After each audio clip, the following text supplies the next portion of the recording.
Hey there, everybody. How you doing? It is Brian Sinkoff, broker owner of the Sinkoff Realty Group, and Jay Wynn, my man, Jay Wynn from Blue Jay Home Inspections. Jay, first of all, I want to welcome you to the lovely Sinkoff Realty Group offices here in Del Mar. Thank you. That's a pretty nice place you got here. Did you? I know you wanted to get out your inspector hat and start inspecting. Does it pass? I always do. Does Yeah, it, so all right, far, all right. No majors. All right, no looks. issues. But yeah, you always have the inspector hat on. Yes. It doesn't get turned off. No, I don't want to invite you over to my house. That could be a bad scene. All right, so we're glad you joined us. We have been talking about this. This is sort of a sound off with Sinkoff. We're going back to the old school radio roots here and trying to bring on different vendors throughout the real estate industry. We're not always doing real estate. We may be doing some other fun stuff as well. Stay tuned. We have some special guests coming up in the next several weeks. But Jay, why don't you give us your, I have been using you probably for the last 8 years as a home inspector. You're pretty much my go-to guy. Give us your credentials a little bit. Tell us about Jay Wynn. Oh boy, my least favorite topic. But anyway, I've been doing home inspections professionally for about 10 years now. So coming up on my 10-year mark and here in this coming January. I really enjoy it. I really like it because it's very different. Prior to that, construction and building experience, almost 20 odd years in renovation and remodeling in particular. So got into it, started doing it, loved it right out of high school, started learning all the trades that I could, started taking buildings apart, having a lot of fun with that. And then as I got older and just decided to shift gears a little bit and use that experience and start inspecting. So, how many homes, I mean, I don't want to put you on the spot, but roughly how many homes do you think you've inspected? Oh, well, in 2019, went back to 2019 and I did a quick check, and I've done over 1,100 homes since 2019. Wow. And I've been doing it, like I said, 10 years now. So it's hard to say exactly because I didn't keep count of the first few years. So you're talking over, I'd say 3,000 homes at least. Probably every bit of, yeah. You've seen a lot. Seen a lot, and I still run into stuff that challenges me. So it's fun. And you're not only, and I think this is a nice feather in your cap, but you're not only an inspector, but you're also an instructor, right? Yeah. I mean, yeah. so you're pretty held to a high standard by the state. So I am, and I actually enjoy that because I put together classes and put them in front of other home inspectors and real estate agents, and you really need to know your stuff if you're going to stand in front of 20 people and then teach for 8 hours. If you don't know what you're doing or you can't explain it, you get called out pretty quick. Because you're teaching other inspectors. I'm teaching other inspectors. I'm working with other inspectors, and I'm working with other agents. And so, but the other side of that is because of that role and those connections, I can also tap into those experiences too. So I've got all my experience, then I got a large network that I can tap into as well. So. All right. So we've talked. I'm always talking real estate, the types of homes and what's important, what are your must-haves, the mortgages. We always touch on the mortgage industry, but I think one of the most important things in an entire real estate transaction is the home inspection. So I'm going to just sort of give you when that takes place, and then Jay's going to talk about what he looks for. So a home inspection takes place. A lot of clients ask me, Brian, do I do a home inspection before I buy the house? No, you silly. You'd be doing 1 million home inspections. Hopefully you're not looking at 1 million houses, but that would be sort of counterintuitive. You come to a meeting of the minds, you get the contract signed, you agree to terms with the seller as the buyer we're speaking of, and then once you're under contract, you go through the attorney approval phase, which is roughly 3 business days. And then at that point, usually within 2 weeks after you make an offer, you get a home inspection. And the home inspector is looking for major material defects, which cost over $1,500 to repair or replace or fix. So Jay, that is sort of an intro, a sort of a home inspector 101. Why don't you tell us exactly what it is? First of all, why is it important to get a home inspection? That's the first thing. Well, yeah, and I almost wondered this question because for me, when I look at what people are paying for houses, how much of their life they're investing in them, how much they're going to be paying every month, and for the number of years they're going to be paying on it, I'm thinking, why wouldn't you get a home inspection? And people nowadays are investing a lot more of their savings. They're in the current market. Many of them are overbidding to get to the house. Absolutely. And I just don't see why, because a home inspection is going to cost probably a fraction of a percentage of the list price of a house. Why wouldn't you take that time to have a professional walk through and tell you what you're getting into? The goal of the home inspection is to make the unknown known. where our goal is to get the buyer as much information as possible so that they know what they're getting into. Let's just say the house is in perfect condition. Great. There's always going to be factors, but it changes the weather, changes the season, how it's going to behave, long-term things to look for. There's always going to be things that the buyer's just in the dark of, even on a perfect house. And that's part of what we do. We make those unknowns known to them so they can know how to take care of the house. Most houses, though, aren't perfect. So we're going to find smaller items that they need to maintain or take care of. And Honey-do list items. The honey-do list items, yep. like the lacking maintenance things, like you got some outlets that needs new switch plate covers, or you've got to change some bulbs, you've got some areas where the insulation is a little light, seal this in, that kind of thing. Put on the to-do list. And then a lot of times we find material defects that are of a major concern, like you said. Things that the house absolutely has to have to function. I mean, many times we'll find a roof that has a leak in it that nobody knew about until you take a really critical look at a house. So that needs to be fixed. We found a number of sewer lines that are backed up and damaged. I mean, that's probably one of the bigger majors we're finding now. So sometimes the defects are present and they're not known because they're not big enough for the homeowner to be aware of them. And sometimes there's things that we find that, let's say water's been getting in around a deck. We find a rotted rim joist or several rotted joists in the floor system. The stuff that you don't really know about until you take a really critical look at things. And I like to, I sort of live by an honors code. I like to think I'm a pretty honest, good guy. I like to think that most sellers, not in all cases, but most of the time, the sellers aren't doing a home inspection. They don't know. Grandma who's lived in the house may not have been in the attic for 25 years. She doesn't know there's mold there. Or the washer dryer's on the main level. She hasn't gone into the basement to see there's a leak. Yep. So I tend to think you're looking at the home inspection with a different eye. And sometimes it's an intimidating eye for the seller. It could be an intimidating eye for the buyer because you're, as you say, you're not always looking to tell somebody how nice their home is, right? No, in fact, I tell people we're here to be your professional pessimist, and we're really pretty good at what we do. So I tell them, don't expect me to go, ooh, ah, pretty, ooh, nice. I said, for the next few hours, primarily we focus on what the house is going to need for attention. Now, the caveat to that is if we find small stuff, we don't turn small stuff into a deal. So we're not going to generate drama just for the sake of drama. Okay. Sorry, Jay. I got a little fakaktal back here. Okay. Hang on. There we go. That's all right. What happens when you go live. We're live. You know what? This is not bad for the rehearsal. We're going to come back later and do the real thing. All right. No, but I think most people, exactly that. They don't necessarily know what they're looking for, too. A lot of the stuff that we find is insidious. It's happening gradually over time, and it sneaks up on people. Yep. So even very well-maintained homes, very diligent sellers can have problems that go unnoticed because it took years for that problem to develop. So that's the kind of stuff that we're looking for on a home inspection. All right. So generally speaking, we're going to do a structural, pest, radon, sewer scope, right? Yep. Septic, and well, assuming they have a septic and well. Depending on what you're doing. So sort of take me, we gave you about 5 or 6 categories. Take me, what is a structural inspection, if you can explain that? What are you looking for? So with a structural inspection, basically we're going to run the house through its paces. We're permitted a visual, non-intrusive inspection, and that's important to understand. So it means we can't start ripping stuff apart. So we go into a building, we generally my system is I take a look at the exterior. I'm looking for signs of water damage, rot, settling, movement, anything on the exterior that's affecting the building negatively. On the inside, I typically like to work from the attic down to the basement. I'm going to run a lot of water, so I'm going to turn the showers on. I'm going to run them for 15, 20, 30, 40 minutes sometimes. We're going to run the appliances. We're going to run the house through its cycles. Basically, you're tired, you come home from work, you come home and you do all that stuff. You put a load of laundry in, you take a shower. We're going to simulate that to see what the house does. So we poke the bear and we see how it growls. And that's kind of what we do is we look for really subtle indications that there may be a major problem hiding. And it's things like tracking water damage. It's things like looking for signs of insect damage. Now, as part of the pest, we're looking for the little bugs that could be in there. We're looking for all these kind of subtle indications that may indicate a larger issue. Just want to see out there if you can give me a thumbs up. Can you hear us both? 1, 2. Hello? All right. There we go. All right. So my wife's texting me saying we're having trouble hearing you guys. Okay. So we're going to do this now. All right. So let's talk a little bit about, so that's a structural inspection. What about pest? So when we say pest, a lot of people in their mind have anything that's in the building. But the fact is we are really looking for insects that are eating or destroying the building. So rather than a pest inspection per se, we really call it a wood destroying insect. So we're looking for carpenter bees, carpenter ants, powder post beetles, and termites.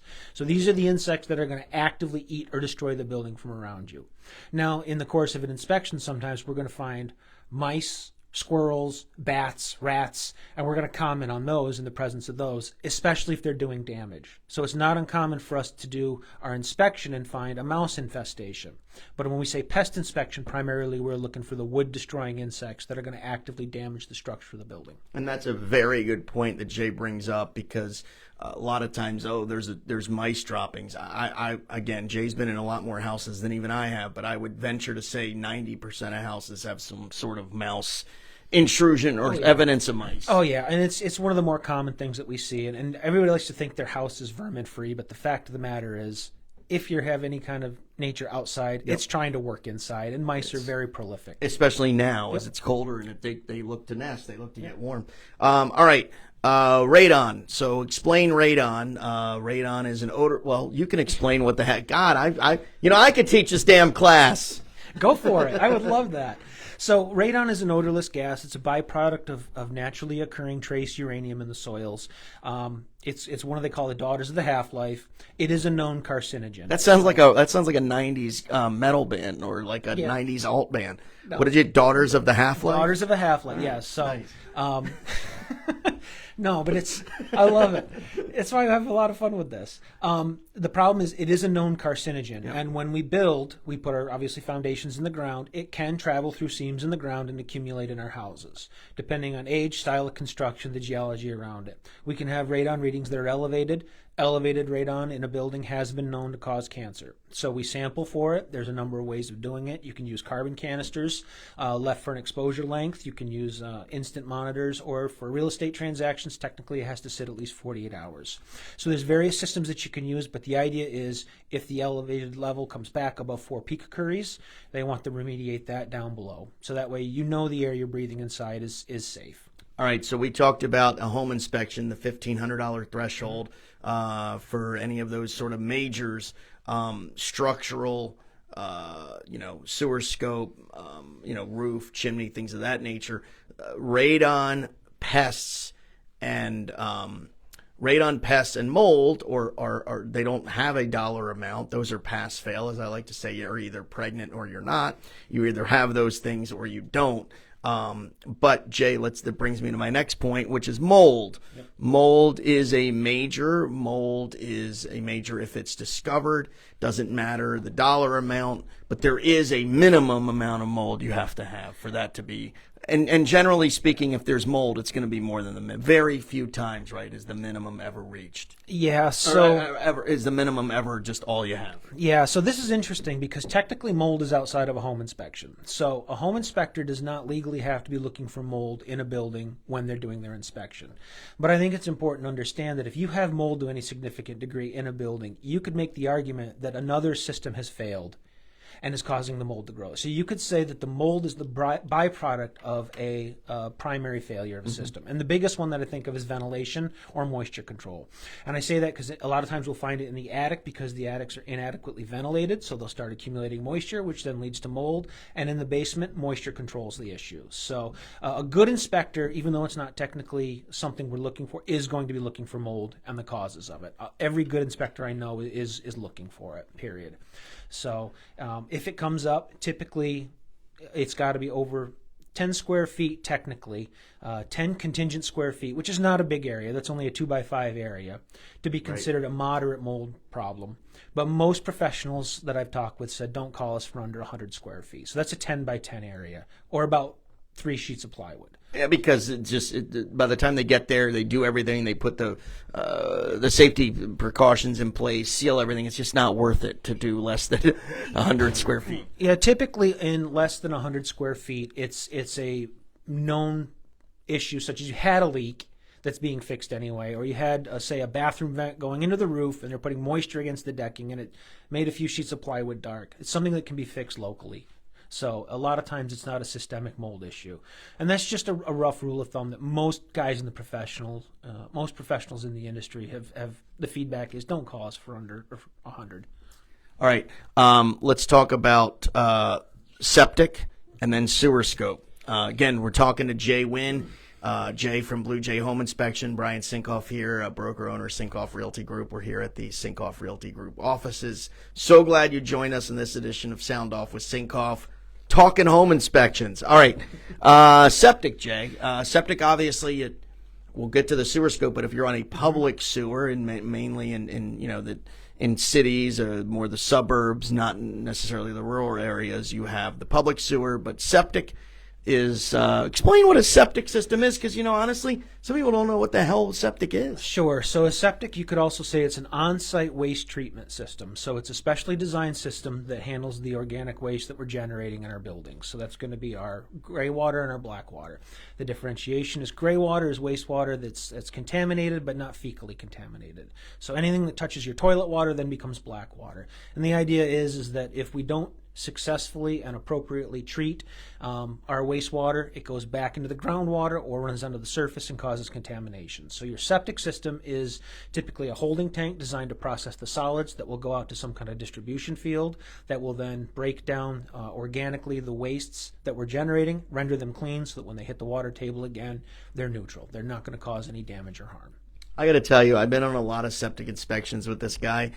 It is a dirty job. It's a little poopy, but it's kind of fascinating, right? I mean, it really, because if you don't, my wife laughs when I tell her this, but I mean, if you just get by the smell for a little bit, it's interesting to see how that system works, because let's face it, a septic system in its truest sense is performing the function that a city sewer system is on a much bigger scale, but you're seeing sort of how that processes. Oh yeah, see, and people laugh at me. They say I have a passion for septics, which it's funny to say that, but it actually is. It's a lot of biology, it's a lot of science, and it's a lot of geology. So there's a lot of environmental factors that go into it, which is really pretty awesome. So every system is typically designed differently so that it's a unique site, especially here in New York because the geology varies so much. So the idea being too is a lot of people will think of it as a disposal system. It's not really. What you want to think of it is an organic filtration system, because that's what it does. It filters the waste that we're generating, it decomposes it and digests it, and it renders it neutral using organic processes. So it's really a pretty cool thing to go through. Yeah, there's a little bit of odor and some unpleasantness to it, but a properly functioning septic system is a must for a building. And I tell you, we're going to get into home inspection horror stories in a little bit. Jay, Drew just said, tell us some good stories that have happened during an inspection. Oh, dog, don't you worry, that's coming.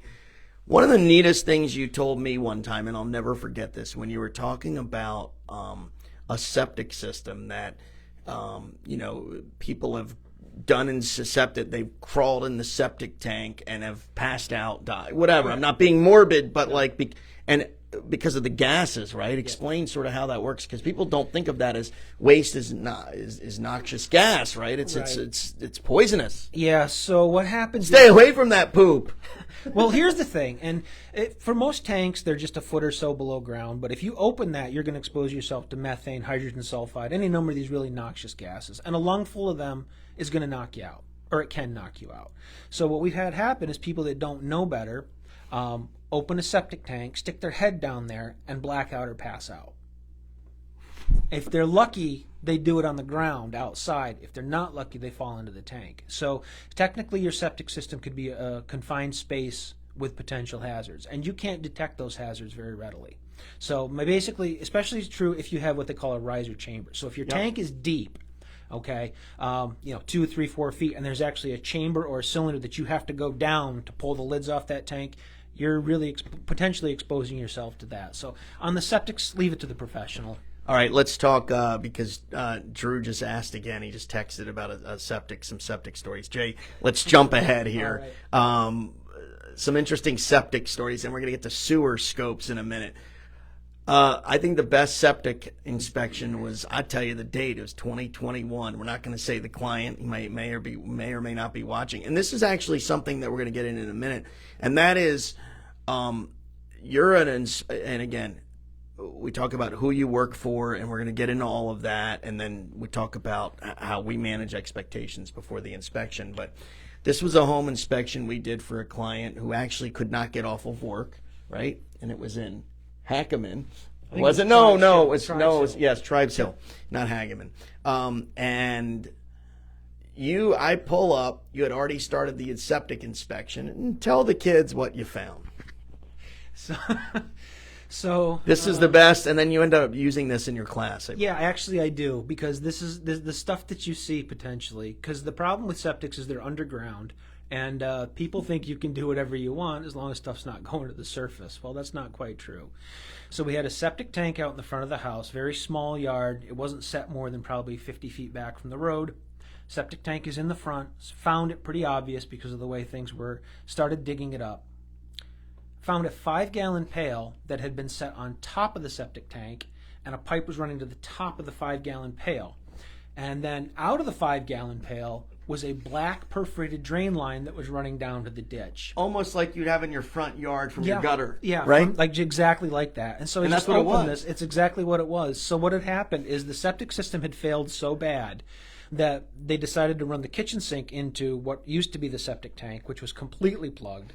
It wouldn't hold the water, so they put a bucket in there and then ran a pipe out of the bucket to the ditch. And it's one of those things where we looked at it, we just said, no, this is... and I think it's important. You failed it immediately. Oh, yeah. And we sort of sniffed around the property. You know, again, I tell my clients when I'm looking at a house as an agent, I say, look, I'm not can I see some obvious things? Absolutely. But I'm not getting in the attic in my suit. I'm not crawling in a crawl space in a suit. So that's why you have an inspection. So as Jay started sort of cracking his knuckles with the rest of the property, we started noticing some other things. What ended up happening with that inspection, I think this is why it's so important, and this is really one of the big lessons of today's Sound Off with Sinkoff, and that is I'm not afraid to pull a client out of a property as soon as I see something like that, and then there's other big red flags. And Jay is the kind of guy who will, tell it like it is, be honest. So we ended that inspection as soon as we finished the septic inspection. That was the end of the inspection. We were done. I pulled my client out. They were obviously pretty devastated. We found them another house, but I think that's the point. The point is we're there for the clients, and that's one of the reasons why I really, really enjoy working with you, Jay. Oh yeah, and our policy is real simple. We'll go through the inspections in stages. If at some point the client we find a problem that the client knows they can't deal with, or they're not going to buy the place for, we'll only charge for the inspections done, and we'll drop other services. So it's not like, and I've had this where people are expecting to pay full price for the inspection and are actually taken back when we're only going to charge them, say, for the structural. Because there are times when we'll do a structural inspection and we find something that they had no clue about, and they realize they can't afford the property or they can't handle the issue present. And so we just charge for the structural and we drop the other services. Yeah, and and that's just good business, to be blunt with you, because when they buy a house, they're gonna obviously they're gonna come back to Jay and say, now we're ready to buy a house because hopefully we found a house that doesn't have all of these issues. All right, Jay, one of the nice things that you have also added to your repertoire, ancillaries, right? Yes. I've listened to your podcast.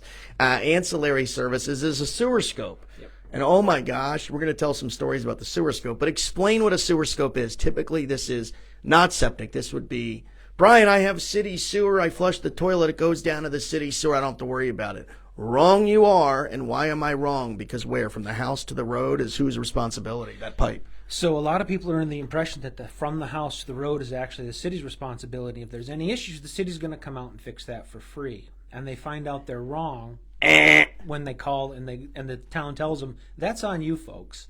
And you're talking typically anywhere from $5,000 to $10,000. So you're talking big money to get that line taken care of. So with the sewer scope, what we're doing is we're finding an access hub on the inside, typically a clean out. Yep. It's going to be a whole house trap, a Y or some fitting that we can get into, carefully opening it, and that's a key point. We very carefully open that because we've had experiences where there's been issues that have come out to say hello.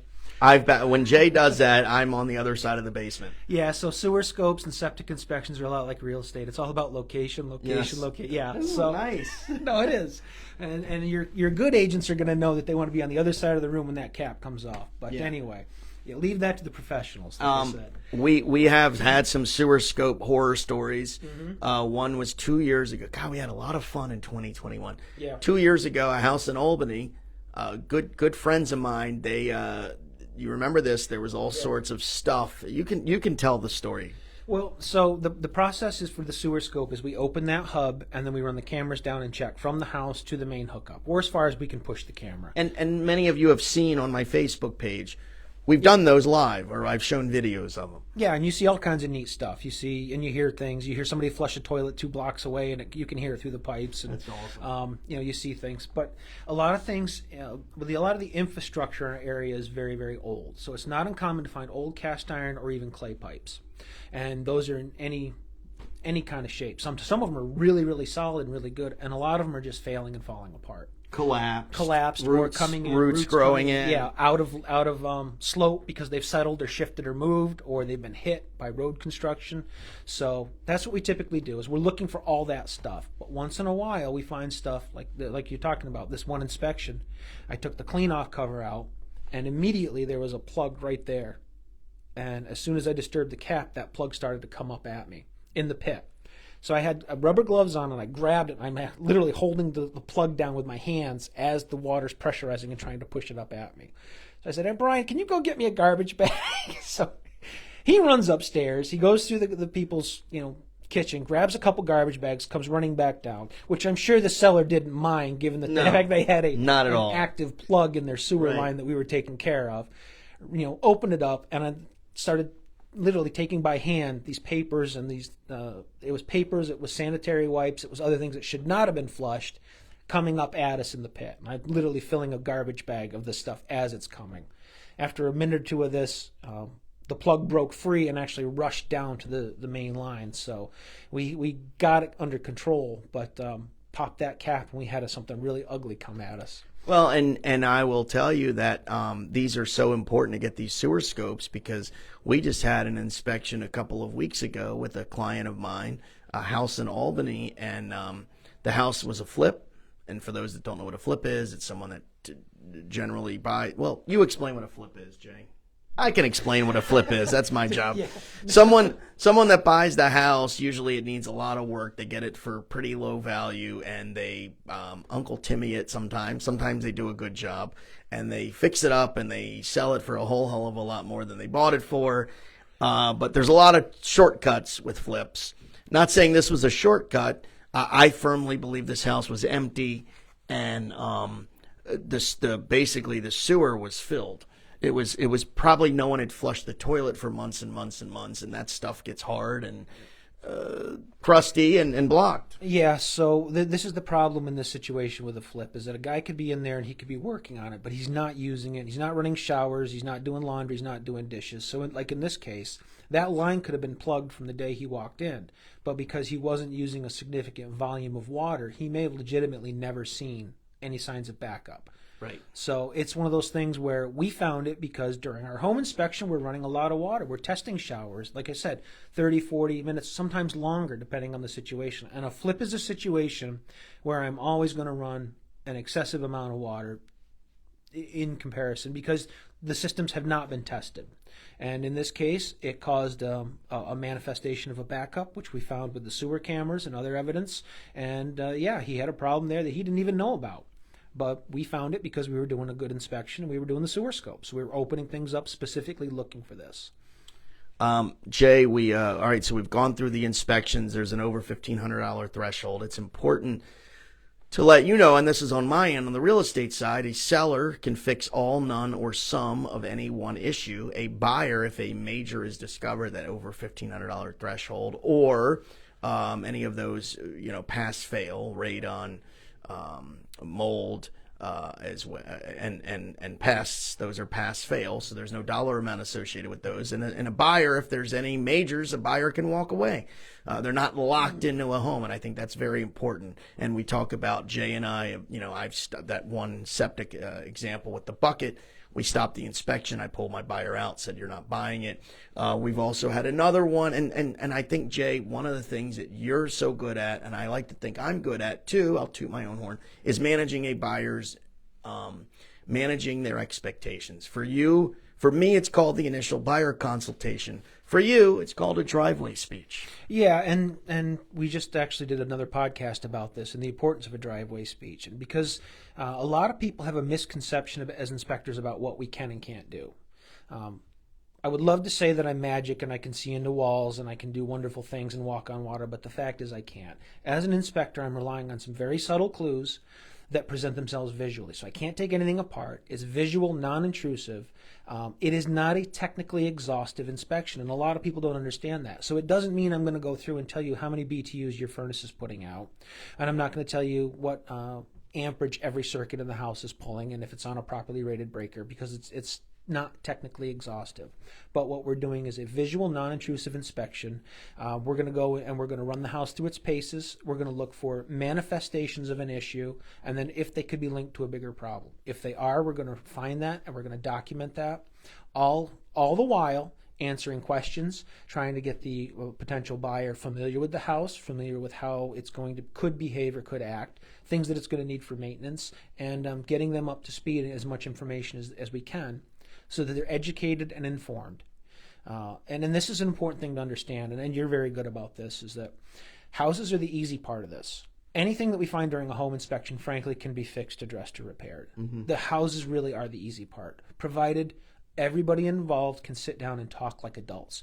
People are always the variable on this, and that's where your skills as an agent really come in, and being able to handle and address people. So the houses, they can be fixed. I mean, there's very few places I've ever been into in all of my inspections where I've walked out going, that should be condemned and taken right down. Right. Once in a while it happens, but very, very rarely.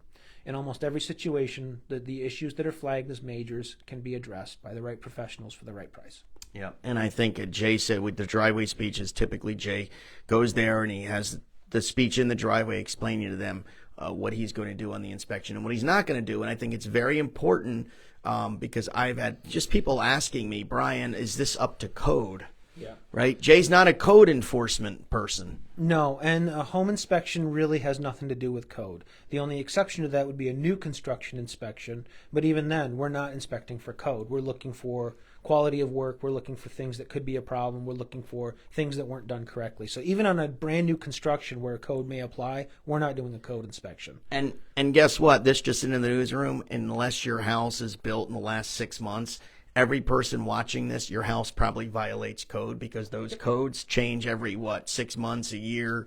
I guarantee you every few years they're refined and updated. Right. I guarantee you my house would not pass code with certain things. It was built in the 50s. Yes, it's been updated, but code-wise, it's probably not going to pass, but you're quote-unquote grandfathered in. Jay, what do you look like when you get to a house? What are you really looking for? Because you're really good at looking at a house. You kind of see the big picture and then honing in. Tell me what you're looking for on a home inspection. So honestly, it's kind of a practiced eye, but I look at everything. When I go up to a site, every house is different. Every house is unique. It sits in a unique lot, and it's affected by unique characteristics. For instance, if you're looking at a house in Schenectady and they're right next to each other, there's one driveway separating them, that's going to have a very different set of issues than, say, a house that's sitting on the middle of a hill out in the country. Right. So how does the house sit with the lot? And then, so the inspection really starts when I pull up and you start looking for everything. You want to see how it's interacting with the landscape, how water can hit the house, what it's going to do potentially all 4 seasons of the year. So when you're looking at a property in the wintertime, you got to think about what's it going to do when the spring comes, what's it going to do in the summertime.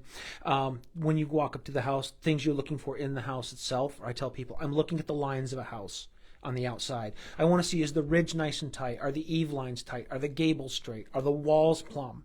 Are the porch lines, the foundation lines, are they all straight and clean, or are they movement in them, or signs of settling, signs of shifting? If there are, is it consistent, say, with a building of that style of construction in that age? If you have a house that's built in the 1800s, there's going to be movement in that structure. No doubt. There's no exact 100%. The question is it characteristic for that style of construction in that age, or is it linked to a bigger issue? So that's what we're doing. We're looking at all the information, all those little clues. Then we're going to go on the inside and start confirming or figuring out how major or minor the problem may or may not be. So, for instance, sometimes on the outside, we'll see sagging in a roof line, and we'll go inside and we'll see that somebody's cut all the collar ties in the attic to give them more headspace. So they've significantly altered that structure, and it's causing adverse condition in that framing. So that's a major problem. And sometimes we get in there and we find out that it was just an old roof and it's moved a little bit, but it's still structurally sound. So we start looking for subtle indications of potential problems, then using the rest of what we see on the inspection to confirm or how serious it is. One thing I like about working with Jay, and again, Jay Wynn, Blue Jay Home Inspections, Brian Sinkoff, broker owner, Sinkoff Realty Group. Here we are just talking home inspections here on a Tuesday on a Sound Off with Sinkoff edition. One of the things I like with Jay is that he's always open to questions during an inspection. You like the, Jay, what does that mean? Or, can you explain me this? Or right? I mean, don't you welcome those? I absolutely do, because honestly, one of our big roles as an inspector is to educate and inform our clients to the best of the degree possible. Now, I'm not an expert on everything, but over the years I've run into and handled just about everything we're talking about on a home inspection, and I can answer most questions just out of my experience. Once in a while I get thrown something that I don't know, and I'll find them an answer. But I think that's one of our big jobs as inspectors, is to educate and inform our potential buyers so they know what they're getting into. Yep. That's the goal. And I've had people say, well, the house has problems, but I still love it. Fine. As long as you know what you have to deal with, then I've done my job. Or if they say the house is not for me and they're making an intelligent decision when they walk away from it, I'm good with that too. But I want them to make an educated, informed decision. So I welcome as many questions as they want. And I think one of the things I do is I manage expectations before we even start looking. And it's bringing them in here into the office, going through the whole buyer process, and really honing in on the inspections. It's very important. And I can't tell you, not selling out my industry, but I can't tell you how many times other agents may have not informed their clients about an inspection, especially sellers. They don't even know what it entails. And I think that's a good point, right? Yeah. You having to deal with sellers sometimes that sometimes they don't even know we're coming. Oh, we've had that. El Saco. We'll get to that story too. And we'll talk about Saco. But here's the thing that I've run into over and over and over again, and this is why I really believe that learning more about other parts of the industry is important, especially as an agent. Many times I've walked on an inspection and I pointed something out and I said, okay, this is going to be a problem for this reason, this reason, this reason, and this reason. And we're looking at potentially thousands of dollars of repair. And the client goes, my agent said you would probably say that, and we were ready for it. So, I mean, if you as an agent can really dial in and start trying to figure out what we're looking for as inspectors, and you're not going to be able to do it as well as us because that's not your full-time focus. They're asking you dozens of other questions. What's the mortgage going to be? What are the schools like? So you're handling other aspects of it. But if you can improve your inspector's eye and preemptively address some of these issues, and I'll give you a perfect one. You walk up onto a house and you look up and you go, hey, that's a 3-tab roof and it looks pretty old, and according to Jay, these are about 20 years old and most of these are going to need to be replaced about that time frame. And if you point that out to them, and when I come up and I go, yeah, this needs to be replaced, it's not shocking or scary, the fact that they're looking at a potentially new roof. And to toot my horn, and Jay will vouch for me, a lot of times my buyers, when we have an inspection and something's called out, they kind of had a clue. And then that's actually really good for you and not so much fun for me, because then you pull my teeth and I don't get to have fun. Exactly. Someone's texting me some questions. We'll get to those in a second. But Jay, I think, and this is very important, you get a home inspection. I explain to my buyer, again, managing expectations, because I don't want them freaking out. It's okay to freak out, but let's tell you you're probably going to freak out. Because I think, in my experience, I think about 75 to 80% of houses have a major when a home inspection is done. Would you say that's a fair estimate? I'd say that's low. Really? Yeah, I would say on most inspections, I'd say on 75 to 80% of the houses I do, there's 3 or more majors. Okay. Not houses falling down, but mold. No, but you're talking $1,500, and that's kind of the accepted standard. Let's be honest; it just doesn't take a lot to spend $1,500 in a house now. Nope. So that can be a front door with a little bit of rot in it. It could be a window where some water's getting in. It could be a toilet that's been leaking and has rotted the subfloor. Correct. It's just not a big deal in and of itself. They're not like the house is falling down, but on most inspections, we're finding probably 2-3 majors average. And mold is a big one. Biggie. And water intrusion is another one. We find a lot of places where water's gotten in and done damage that nobody knows about. So we're finding a lot of that. Yep. But I would say that it's actually higher. I would say probably 70-80% have 2, 3, maybe 4 majors, and then you're talking maybe 10% have 1. All right, and honestly, I think, I don't know how many inspections I do a year, 30 something with you or whatever, well, maybe not 30, because whatever it is, I think maybe 1 or 2 a year that I do has no majors. There's always honey-do list items, and I think, managing expectations, but you can talk about managing expectations. Then when a buyer gets a 57-page report, and there's your outlets are bad, your GFI needs to be fixed, your light is loose, and they start thinking the sky is falling, when in reality, almost everyone's house in America has those things that you've pointed out, right? Yeah, and that's true. And then this is the thing.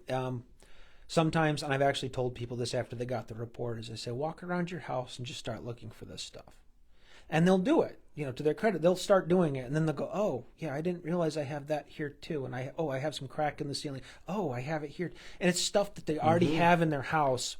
Their current house. Their current house or their current apartment that they're living in, and they just weren't aware of because they haven't gone through and given the thing the white glove.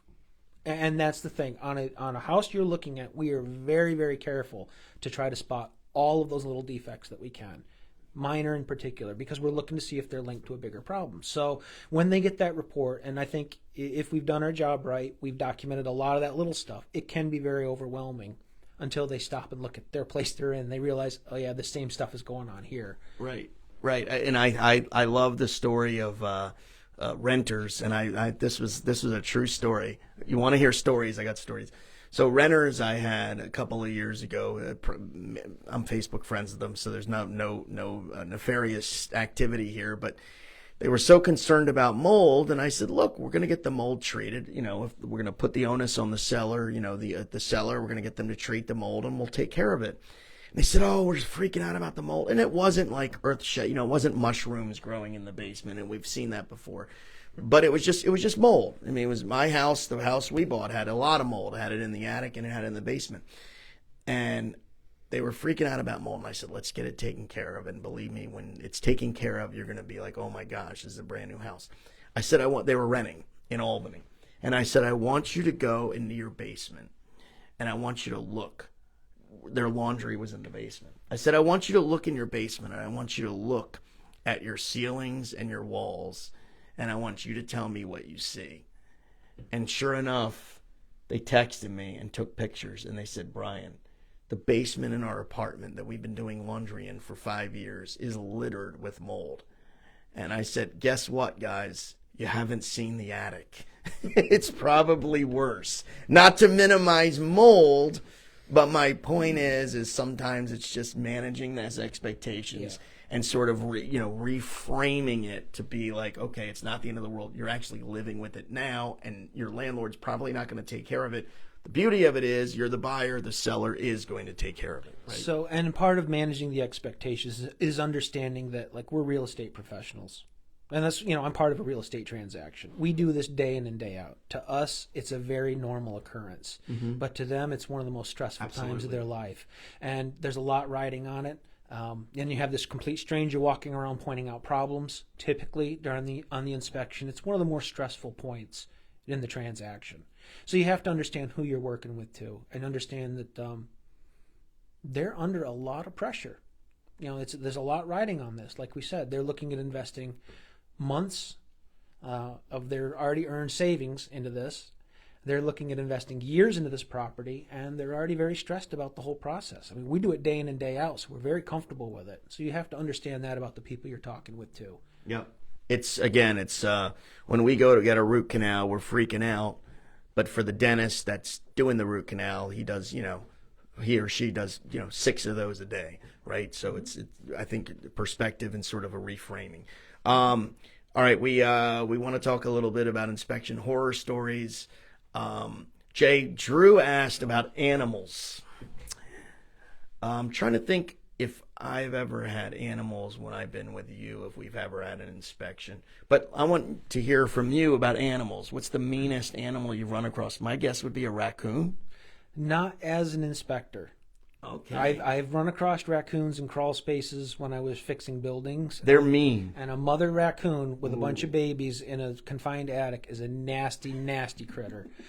In fact, that was one where I took a look at her and I said, "This is your attic. Did you decide to?" And I just left.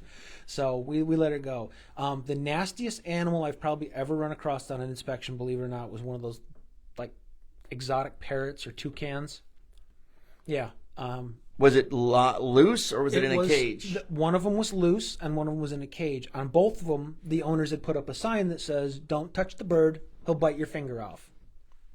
So, and you look at him and the bird would just hiss, and he's got those great big jaws, and I have no doubt he could take a finger off. So the bird was freewheeling in the room. One of them, the bird was freewheeling, and the other one was in a cage. And at least the sellers had enough decency to say, don't come near this animal. Snakes and spiders. Yeah. I've run across places where you're around the corner and somebody's got this large python in a cage. Yep. And so that's not fun. But I'm fortunate I've never really had an experience where an animal has attacked me. Another inspector I know, though, had four Doberman pincers turned loose on him by a seller that changed their mind. Oh, that's fun. No, and actually they did some damage to the man, so that was not. That's terrible. And then another inspector sent me a picture. He was down in Hudson, and he sent me a picture of a basement he was in, and there was a 5-foot water snake eye level in the basement. So he takes a picture of it, and it's right there. And he's like, "Yeah, we're getting out of here now." So we run into them. Yeah. I've just been fortunate. I've never had an experience where I've gotten hit or bit. So. We have had some interesting stories with sellers. They may not be animals, but in that sense of the word, but pardon the pun. But, you talk about managing expectations and communication. We've had several inspections where the seller didn't even know we were coming. And I got to tell this story because this is priceless. And you are a true professional. All right. So these people might be watching this, and I'm not going to mention names, but she's going to be cracking up. So this was last year. Yeah, it was last year. A house in Boston Spa. So we are on the inspection. Jay, it started in the garage, right? You were just cracking your knuckles in the garage, getting sort of a feel for things. I believe the attic, there might have been an attic entrance in the garage as well. I don't remember, but you were in the garage, right? Yeah. And so the clients, husband and wife, they said, "Brian, we're going to go, we just want to look around in the house real quick as we're sort of getting things started." I said, "Fine, They like to see it again, and they hadn't viewed it since that we first looked." So Jay and I are in there talking, and they come back. She looks like she had just seen a ghost. Her face was pale, and they were like this. And I thought, 5 feet of water was in the, I thought something had broken. There was a poop pipe everywhere. And she goes, Brian, we were just talking about the house and all the things we need to do to improve it, painting and flooring, and this room needs work, and da-da-da. And the door was slightly closed, and we opened the bedroom, and there's a guy in there, and he's got shorts. I don't believe he had a shirt on because this was the summer, and he had one sock on. We called him Socko, and he's just standing there looking at us like, "Hey guys, how are you?" And it was very startling. And Jay, I said, "Jay, you got to diffuse this." So I walked in and the gentleman was in his boxers. They weren't even shorts. No. One sock on. And I just asked, because the problem is the lady of the house had also said hello. And she knew I was there. And she got in her car and she said, do what you need to do. And she drove off. So we thought the house was empty. The house was empty. She knew I was going to be there, knew the inspection was taking place. Well, apparently this gentleman had not been informed that he probably should not be there, or at least if he was going to be there, he should be clothed. So I went in and just confirmed that he did know the inspection was taking place today, and I asked him what he needed from us to facilitate the inspection, and asked him if he could step outside and then let us do the thing. And he was very agreeable and very nice, so he put a shirt on and one sock. Yep. And went and sat in the lawn chair in the garage while we did the rest of the inspection.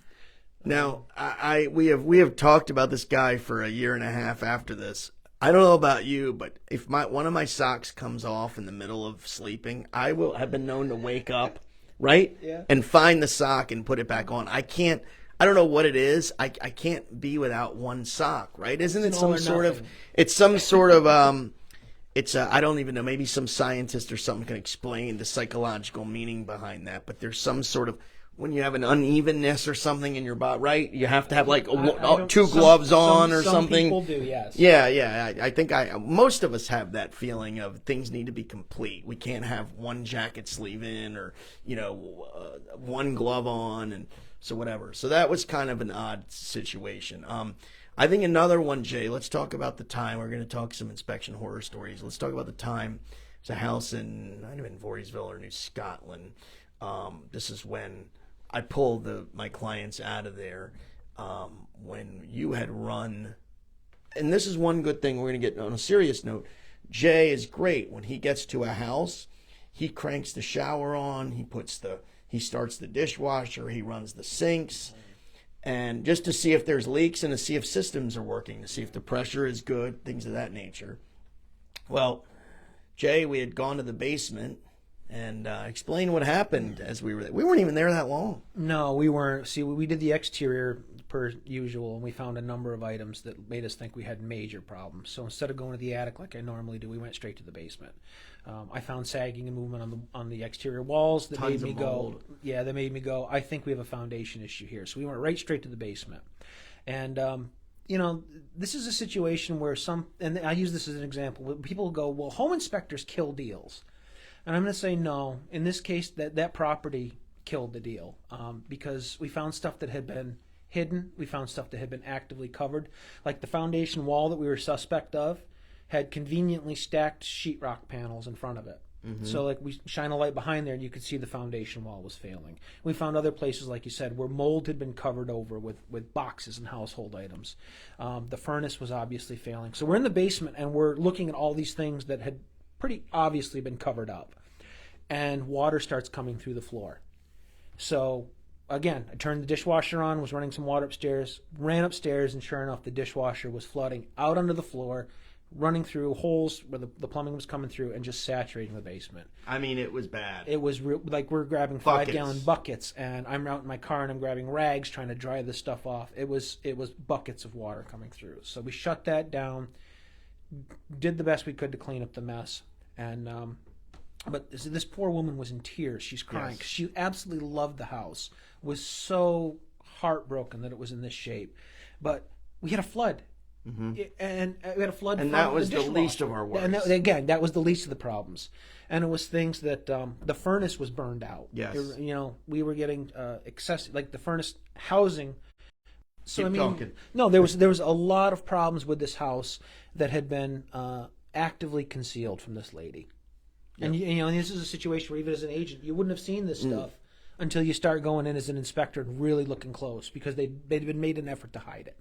And unfortunately, we always have to act like that's the person we're dealing with, even though I would say 1% of people are like that. You mean in terms of hiding stuff, things hiding of that nature, stuff, right? Knowing problems, but we always, on an inspection, we always have to act like that's the person we're dealing with, unfortunately. Right, and so, like I said, I'm not afraid, and I've told clients this, and clients out there on Facebook that, have worked with me before, not afraid to say, hey, Brian, if the house is bad, I'm going to pull you out. I'm not going to make you buy the house. It's obviously always your decision, but I'm not going to tell you to do something you don't want to do, and I think one of the things everybody always says, Brian, what would you do? And my answer is, I'm not living in the house, so you have to be comfortable with the home. And I think that's a very important, thing to remember, is that it's the client has to be comfortable in the house. But at the same time, I will tell you, and Jay will even tell you, that, like, get out of the house. There's too much here. It's going to cost a lot. Or, guys, you just have mold. Like, if the seller fixes, not to minimize mold, but if the seller fixes the mold, it's probably better situation than what you're living in now, that you probably don't even know mold exists. Yeah, so I think what you're trying to, well, I don't know if you're trying to say this, but one of the goals that we do is you're trying to give it real world context. Correct. You're trying to say, how big a deal is this? Because we deal with this day in and day out all the time. Like you say, you go into an attic, it's mold. It's been there for 40 years. Yes, it needs to be encapsulated. Yes, you need a little more ventilation. It's a $4,000 fix. We see this in 70% of the houses that we're in this neighborhood. It gets done. They warranty it. You're good to go for another 20, 30 years. No big deal. Okay? So real-world context is something that we try to do on every inspection, just so that the people know exactly to what degree they have to deal with it. And there is a highly personal element. I'll just give you, for instance, asbestos. I got people that won't live in a house where there's any possibility of asbestos at all. There's just a very strong aversion to being in a house with asbestos in it. Even if it's a floor tile, a 9x9 floor tile that can be easily removed. Won't live in a house with asbestos, period. And I got people that just don't care. And the funny thing with asbestos is, and I'm not banging on any school here, but chances are schools out there probably still have those tiles. Now, I know a lot of schools have done some renovations in recent years to get rid of it, but do you think every school is asbestos free? I don't. I imagine if you dig deep enough, you'll probably still find it hiding in the corners and stuff. But I just use that to illustrate people have a personal reaction to some of this stuff. Mm-hmm. And again, that's their feelings. You know what I mean? And we can't change that. And I think that's what's very important in all of this. Jay, give us your website. How do we contact you if someone wants to get a hold of you? And more importantly, what if someone wasn't selling their house? Could they still do an inspection? I mean, yeah, you absolutely can. In fact, what we're going to see as an inspector is going to be very different than what you see as a homeowner.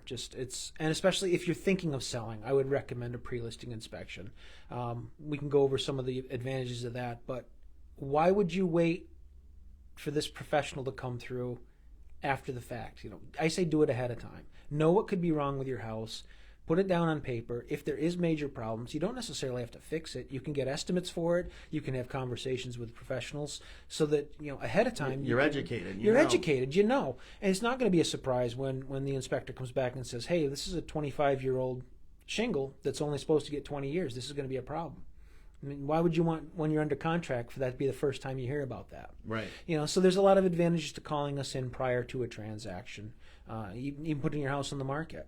But we're available at bluejayinspections.com, and our office number is 518-390-3087. So you can reach us either way. Yep. And of course, you know how to get in touch with us anytime. So and so Jay is tagged as his Blue Jay Inspection. He's tagged in this post. So if you want to get in touch with Jay, you can just click on his link. You can message him. You can contact Blue Jay. I'll put the number in this chat as well. Jay, you want to give a final thought? I know you love what you do, don't you? You really do. I really do. It's an awesome line of work to be in. It's really neat too, because I like buildings anyway. Our area is very unique in that regard. I get to see a lot of different things, and I really think I help people get the information they need to make intelligent decisions too. So I really enjoy doing that. I think one of the things, and this is. As you're in this industry, as you're in real estate, and I'm 12 years, Jay's over a decade. I think one of the things that people tend to put trust in you is when you've been in industry for over a decade, for a long time, and you continue to do business and you continue to get business.